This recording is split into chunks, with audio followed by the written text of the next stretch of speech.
Sheila Humphreys is a successful artist and a mother of 8. Now in her 70s, she spends her days painting and telling stories about her life. Sheila's childhood was miserable due to a failed government policy. Her parents were too poor to raise a large family. When Sheila was 4, they took her to a children's home, believing she would have a better future there. But her life at the children's home was intolerable. She was made to do the laundry and a lot of housework. When she was 8, her parents took her home again. However, just 3 months later, the police came and pulled her away. Then, Sheila spent the rest of her childhood at the children's home. During this time, she was treated like a slave and was never educated. Why did such a tragedy happen? The reason is that Sheila's family were Indigenous Australians. It was the racial policy that tore Sheila's family apart.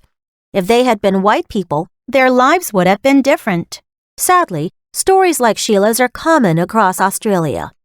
Thousands of Indigenous children were taken away from their parents between 1909 and 1969.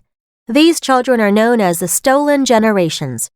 In the early 1900s, the Australian government decided to separate Indigenous children from their families.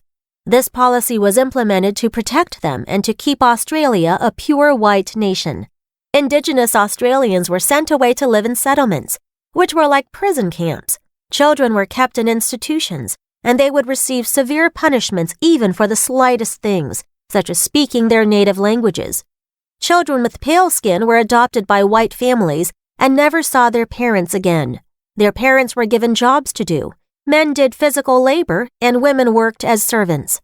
They were provided with a little food in exchange for a lot of tiring work.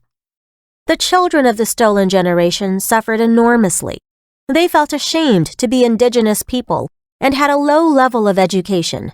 Cases of physical, emotional, and sexual abuse were common among these children. Many Indigenous children became depressed or had mental problems, which continued into their adult lives. Some even committed suicide. As for the parents, it was heartbreaking to be separated from their beloved children. Many families were destroyed by this cultural disaster, which still has lingering impacts on Australian society today. The stolen generations represent human rights abuses on a scale that is beyond belief. The discriminatory policy has resulted in numerous horrible stories as well as the tragic loss of Indigenous cultural knowledge.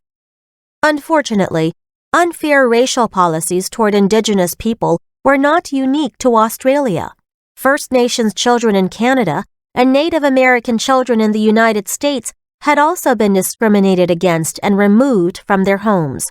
If people hope the world becomes a better place, it is everyone's responsibility to ensure that people around the world can get fair treatment.